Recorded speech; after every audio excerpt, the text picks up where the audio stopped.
नमस्कार, स्वागत है आप सभी का। आप देख रहे हैं एनएमएफ न्यूज, आपके साथ मैं हूं नम्रता चौधरी। हमारे देश में संतों का स्थान कहां है या उन्हें कितना पूजनीय माना जाता है, वो हम सब के लिए कितने आदरणीय हैं, ये किसी से छिपा नहीं है। और शायद यही वजह है कि जब कोई संत कोई बात कहता है तो वो चीज सुनी जाती है, उसका प्रभाव होता है। उनको इसीलिए सम्मान दिया जाता है क्योंकि कहीं ना कहीं उनको आम लोगों से खास माना जाता है। लेकिन हम पिछले कुछ दिनों से देख रहे हैं कि संत आपस में टीका टिप्पणी कर रहे हैं। इसके पीछे की क्या वजह है? कोई कह रहा है कि अगर एक का योगदान ज्यादा हो रहा है या एक को ज्यादा तवज्जो मिल रही है तो दूसरे को इसमें दिक्कत हो रही है। शायद हमने ऐसा पहली बार देखा है कि शंकराचार्य एक दूसरे को नकली असली बता रहे हैं। और ये बहुत सोचने का विषय है कि हम हिंदू राष्ट्र की बात करते हैं, हम एक होने की बात करते हैं और फिर संत आपस में टिप्पणी करते हैं। ताजा मामला सामने आया जब जगत गुरु रामभद्राचार्य जी ने प्रेमानंद महाराज जी को लेकर एक टिप्पणी कर दी। उन्होंने कह दिया कि मैं चुनौती देता हूं कि वो एक अक्षर संस्कृत में बोलकर दिखाए या जो मैं बोल रहा हूं उसका मतलब बताए। अब सवाल उठ रहे हैं, मथुरा काशी के संत आगे आ गए हैं, बचाव कर रहे हैं प्रेमानंद महाराज जी का।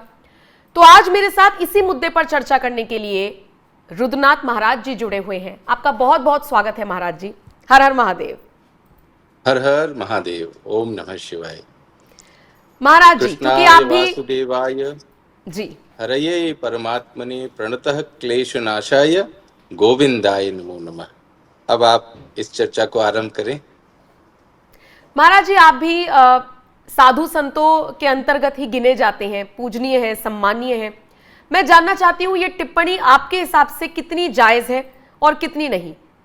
रामभद्राचार्य जी को लेकर कहा जा रहा है कि उन्हें अपने ज्ञान का अभिमान हो गया है।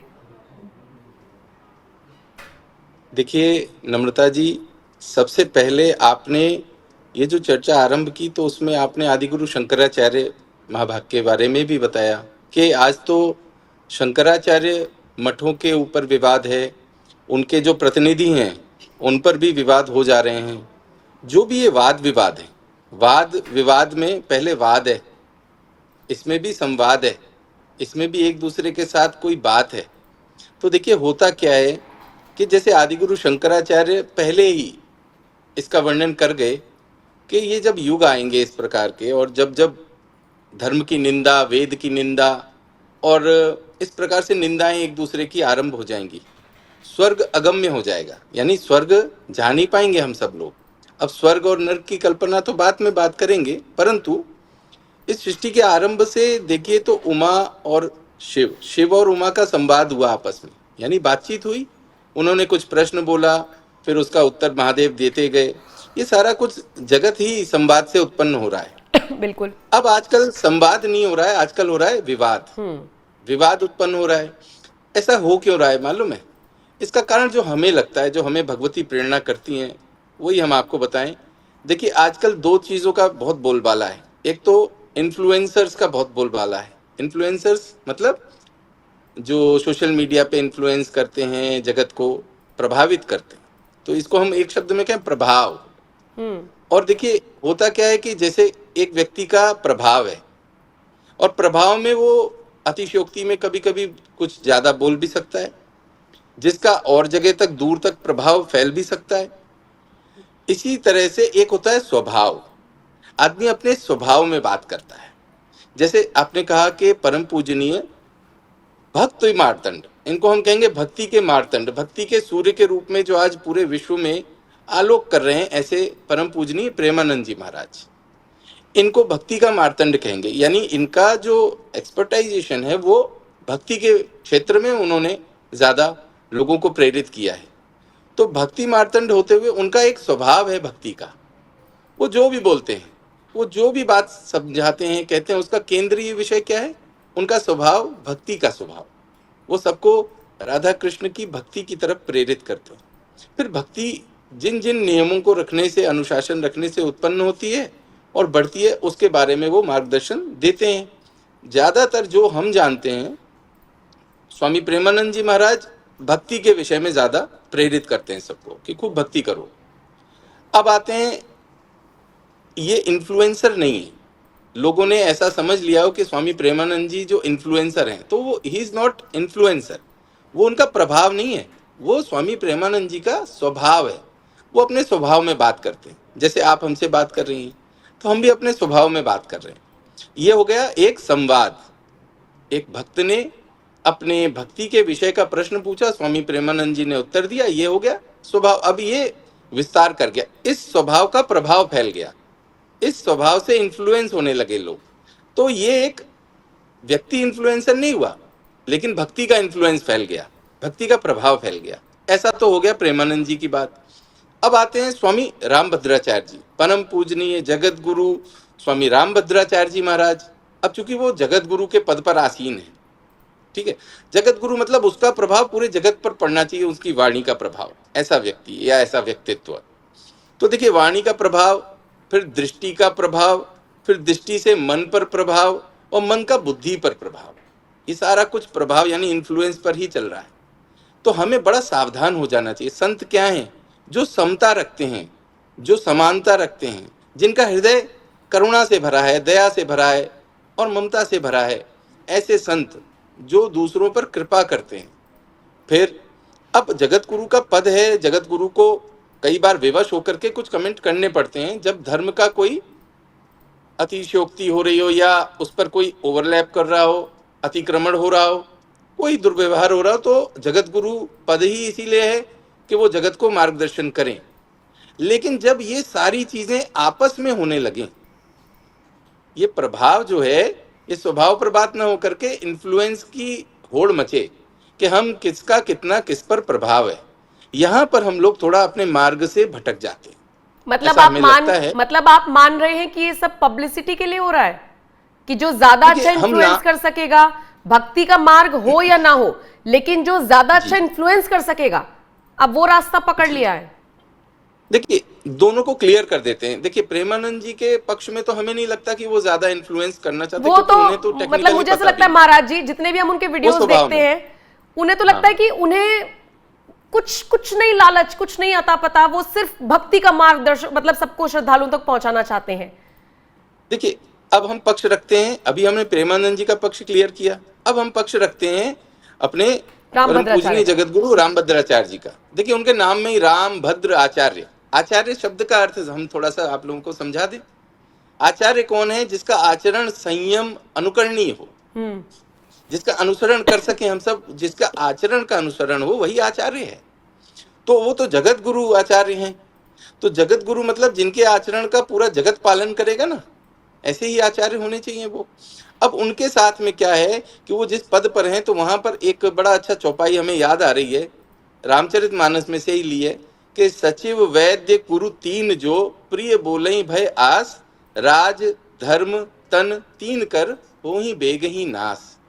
इसका अर्थ बड़ा साधारण है कि सचिव यानी आपका सलाहकार, आपका डॉक्टर, चिकित्सक, वैद्य, या फिर आपका गुरु, मार्गदर्शक, अगर आपको प्रिय बोलने के चक्कर में वो आपको सही मार्गदर्शन नहीं करेगा, तो क्या होगा?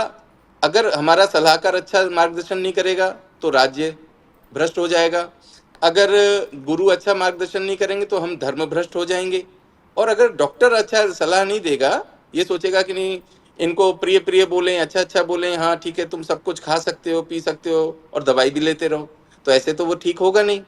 तो यहाँ पर जगत गुरु पद पर बैठ करके और उसकी मर्यादा को देखते हुए, और वहाँ अगर ऐसा लगता है कि समाज में या संत समाज में भी इवन अगर कोई विकृति आ रही है एक दूसरे के प्रति, तो वहाँ पर उनको बोलने का अधिकार तो है जगत गुरु जी को। लेकिन फिर अगर यहाँ पर ये आ जाए कि व्यक्ति किसी आशय में कोई बात बोलता है और उसका आशय दूसरा लगा लिया जाए, तो हमें जहाँ तक लगता है बहुत विद्वान है हमारे रामभद्राचार्य जी महाराज, और उन्होंने जो बोला होगा या तो उसका आशय हम सब लगा नहीं पाए, क्योंकि प्रेमानंद जी ने अपनी तरफ से कोई उनके लिए कोई भी पक्ष विपक्ष कुछ नहीं बोला। ये दोनों का विवाद नहीं है। हमें लगता है इसको लेकर के जो एक आसुरी विचारधारा, हम कहते हैं ना अज्ञान के प्रवर्तक, वो जरूर इसको लेकर के अपना प्रभाव फैलाना चाह रहे हैं, विवाद बनाना चाह रहे हैं।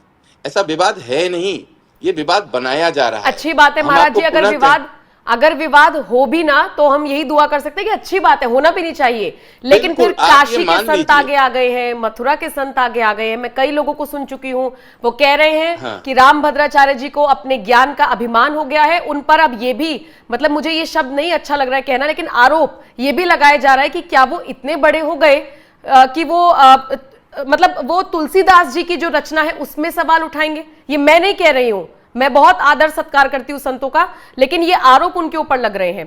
तो ये छवि तो नहीं बननी चाहिए ना। मैं मानती हूं वो ये भी इतने हो ऊपर सकता लेवल है। की बात होगी जो हमारे समझ से परे है, लेकिन ये तो लोगों को समझ में आ रहा है ना, क्योंकि ये तो संत ही कह रहे हैं। देखिए नम्रता जी, इसमें भी हम आपको कहें, अभिमान कहीं भी कभी भी अपना घर बना सकता है, इसमें कोई बहुत बड़ा अतिशयोक्ति थोड़ी ना है।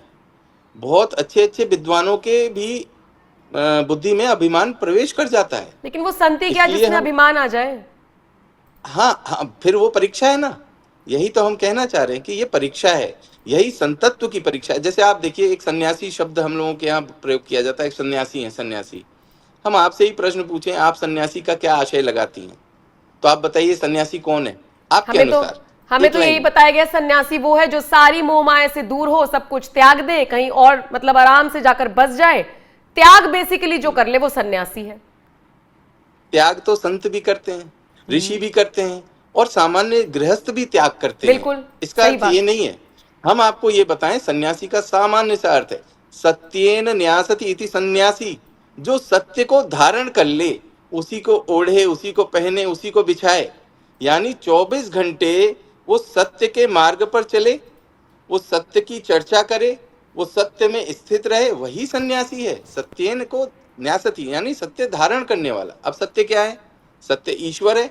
24 घंटे जिसके चिंतन में ईश्वर ही चलेगा, वो अकर्मण्य नहीं हो जाएगा, वो कर्म करेगा, लेकिन उसके कर्म का केंद्र क्या होगा? ईश्वर, ईश्वर की भक्ति, उसके प्रति, ईश्वर के सत्य के प्रति, यानी सत्य सनातन धर्म का प्रचार प्रसार। और जहां तक हमको लगता है कि स्वामी प्रेमानंद जी महाराज इसी धारणा को लेकर के सत्य धारण किया उन्होंने। जो उनके वस्त्र हैं, ये जो हमारे वस्त्र हैं, ये क्या है? ये सत्य है, इसको धारण कर लो और एकत्व में बने रहो। यही सन्यास का मुख्य कार्य है। छोड़ करके कोई कहीं नहीं जा रहा। अभी हम आपसे बात कर रहे हैं तो मोबाइल के माध्यम से ही तो बात हो रहा है। तो अगर हमने सब कुछ त्याग दिया होता तो हम आपसे बात कैसे करते? सही बात। या स्वामी प्रेमानंद जी भी बात कैसे करते दुनिया से? या स्वामी रामभद्राचार्य जी भी बात कैसे? आज के समय में त्याग करने वाली बात, जो धारणा है, वो तो सब कर रहे हैं, लेकिन सत्य को धारण कौन कर रहा है और असत्य की चर्चा कौन कर रहा है? तो यहाँ पर हमको ये लगता है कि ये चर्चा प्रभाव और स्वभाव के बीच में, कुछ जगह पर प्रभाव फैलाने के लिए अपनी बातों को रखा जाता है, और उस प्रभाव के जब क्षेत्र में कोई आ जाता है तो अपने स्वभाव की, अब जैसे स्वामी प्रेमानंद जी हैं, उनका इन चीजों से कोई लेना देना तो है नहीं, लेकिन उनको केंद्र में रख करके ये सारी चर्चा चल रही है। अब इसमें शब्द भी देखें तो क्या है, उन्होंने यही तो कहा कि मेरे सामने ये ऐसे नहीं है, मैं इनसे बड़ा हूं, मैं इनसे श्रेष्ठ हूं, यही बात तो आ रही है ना। तो श्रेष्ठता बता करके नहीं की जाती, श्रेष्ठता तो श्रेष्ठता ही है, वो तो सदैव बनी ही रहेगी। कोई ऊंचा है इसलिए नहीं ऊंचा है कि दूसरा नीचा है, वो इसलिए ऊंचा है। वो ऊंचा है क्योंकि वो ऊंचा है ही है। सही तो बात। विनम्र, आपके नाम में नम्रता है ना, ऐसे ही हमारे संत समाज में नम्रता की आवश्यकता है, जो कमी हो रही है। और इसमें कई बार क्या होता है कि जब ये व्यवहारिक जगत में रह रहे हैं ना सब लोग, तो कहीं पर मन में दूषण आ जाता है। आपने कहा ना कि संतों को तो ऐसा होना नहीं चाहिए, लेकिन हम आपको पुनः बताएं, ये देश काल परिस्थिति ऐसी है कि विदूषक प्रवेश कर जाते हैं। और देखिएगा, अंतरात्मा से तो स्वामी रामभद्राचार्य जी भी इस विषय में यही सोच रहे होंगे कि मैं ऐसा सोच करके तो ये बोलना नहीं चाहता था, लेकिन ऐसा हो गया ये विषय। अब वो बड़े बड़े पद पर हैं, तो वो ऐसे सार्वजनिक रूप से ऐसे क्षमा तो नहीं मांगेंगे। ये सब आप प्रैक्टिकल बातें हैं जो आप लोग समझिए। तो ये आ जाती है फिर प्रभाव स्वभाव, उसके बाद में हमारे अपने पद की मर्यादा की भी बात आ जाती है। जैसे प्रधानमंत्री जी हैं, अगर वो कोई बात कहते हैं तो उसके बहुत आशय लगाते हैं ना लोग बात। तो सही हम तो बात। यही लगेगा, हमें अंततोगत्वा इसका निर्णय यही होगा कि स्वामी प्रेमानंद जी भी इसमें यही पटाक्षेप करेंगे कि आपने जो बोला मेरे सर माथे है, मैं इसको स्वीकार कर लेता हूँ। और देखिएगा, ये विवाद यहीं खत्म भी हो जाएंगे। लेकिन इससे लोग अपनी टीआरपी जरूर बढ़ाएंगे। जो लोग ऐसे हैं जो देश में संतों को भिड़ाना लड़ाना चाहते हैं, उनकी मंशा पूरी होगी इससे। और हम कदापि नहीं चाहेंगे, आप भी नहीं चाहेंगे कि एकता के इस विषय पर, क्योंकि सबके समर्थक हैं, स्वामी प्रेमानंद जी के भी समर्थक हैं और जगत गुरु स्वामी रामभद्राचार्य जी के भी समर्थक हैं। और ये आपको हम पुनः बता दें, दोनों का स्तर तो वैचारिक रूप से बहुत समृद्ध होगा, लेकिन समर्थकों का इतना वैचारिक समृद्ध मस्तिष्क है नहीं। वो लड़ भिड़ भी सकते हैं, सोशल मीडिया पे एक दूसरे को भद्दे कमेंट भी कर सकते हैं। जैसे आपने कहा काशी के संत, तो हम यही तो कहना चाह रहे हैं कि सब लोग अपने अपने मतों को प्रदर्शित करने लगे। ये धारा चली कहाँ से? इस धारा को यहीं रोकना चाहिए। और इस पे पटाक्षेप कौन करेगा? जिन्होंने बोला, जिन्होंने सुना, वही करें तो उचित है। सबको इसमें कूदना भी नहीं चाहिए और इस विषय को यहाँ रोकना चाहिए। जिन विषयों पे, जैसे कुछ दिन पहले स्वामी प्रेमानंद जी ने एक विषय रखा वस्त्रों को लेकर के, स्त्रियों की मर्यादा को लेकर के बात की। वो तो नैतिकता का पाठ पढ़ाने चले थे, लेकिन उसके बावजूद देखिए नहीं, तो उसमें एक बहुत सुंदर सी बात है ना, आपको आपके चैनल के माध्यम से हम कहना चाहेंगे। देखिए, हमने जो धारण किया ये क्या है? ये रक्त वस्त्र है, लाल रंग का, ठीक है। लोग कहेंगे कि ये तो सन्यासियों का वस्त्र है, ये वो। हम आपको पुनः बता दें, जब भी हमसे कोई प्रश्न पूछता है ये वस्त्र क्यों है महाराज, हम कहते हैं ये मेरी माँ का आंचल है।